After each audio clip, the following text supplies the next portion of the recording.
Sasa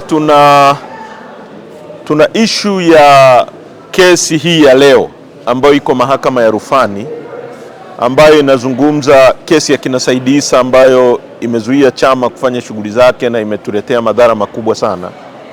Ndio inaendelea hapa, lakini kwa sasa tusingependa kuizungumzia hiyo issue. Hiyo tutaizungumza baada ya kuwa jioni majaji wamesikiliza pande zote na mawakili wetu watakuwa na nafasi ya kutoa briefing na sisi tutaweka input hapo. Kwa sasa tunataka kuzungumza jambo moja tu ambalo ni jambo muhimu na la haraka na tunalileta kwenye attention ya nchi. Kwanza nataka niwashukuru sana wanachama wetu ambao wametoka sehemu mbalimbali za nchi na wa Dodoma hapa kwa jinsi ambavyo wamejitokeza kwa wingi. Na hii inawaambia wanachama wetu kwamba wana jukumu la kihistoria katika nchi hii la kurudisha demokrasi na utawala wa kisheria. Bila hiki chama nchi hii itakufa. Hakuna chama kingine. Tangu tufungiwe kufanya shughuli za kisiasa, hivi vyama vyote vya mfukoni, hakuna chama kinachozungumza kuhusu matatizo ya nchi, hakuna chama kinachofanya mikutano ya hadhara, hakuna, ni Chadema tu. Maana yake ni nini? Chadema isipofanya shughuli zake, hii ni baraa kwa nchi yetu. Kwa hiyo wanachama wetu mlioko hapa, mjue mna jukumu la kihistoria, sio kwa ajili yenu tu, bali kwa ajili ya nchi yetu, kwa sababu msipokuwepo na chama hiki kisipokuwepo, nchi hii itaangamia. Hilo la kwanza. La pili, juzi mwenyekiti wetu akiwa gerezani ameiandikia mahakama ya rufani as a matter of urgency kusikiliza kesi ya kwake ya uhaini na kuitolea kuifanyia maamuzi ili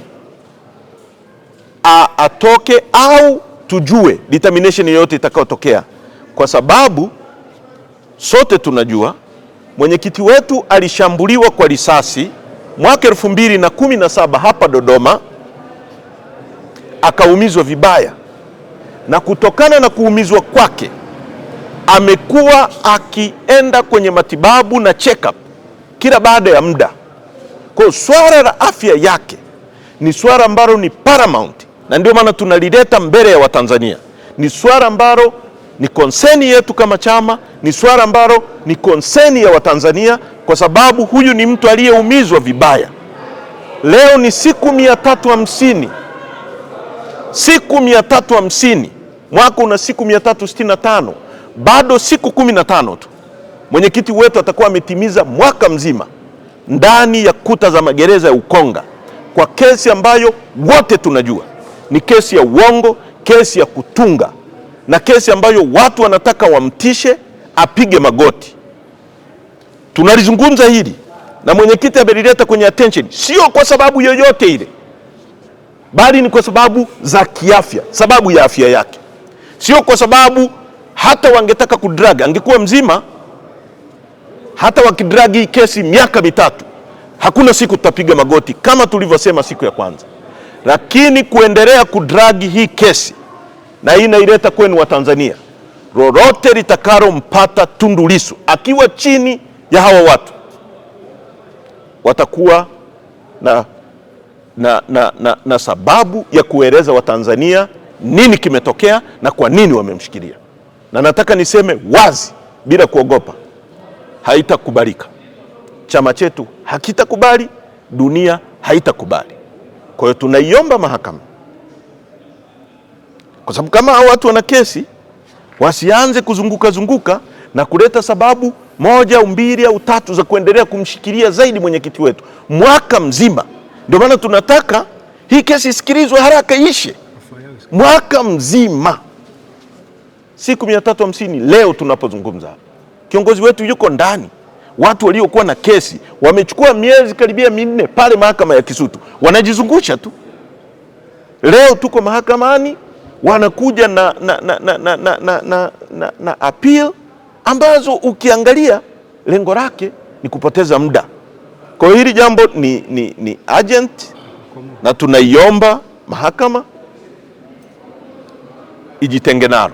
Mahakama itimize wajibu wake wa kuhakikisha inaitisha hii kesi haraka, isikilizwe, tumalizane na hao watu, tumalizane nao once and for all, na mwenyekiti wetu akapate matibabu. Narudia, tangu aliposhambuliwa mwaka 2017 amekuwa akifanya regular checkups za afya yake na kupewa nafasi ya kuonana na madaktari wake bingwa mara kwa mara. Kitendo cha kumshikilia mwaka mzima, kumzuia kupata regular checkups na kupata matibabu yanayostahili ni hatari na hatukubaliani nacho, na kama madhara yakitokea kuna watu watalazimika kujibu.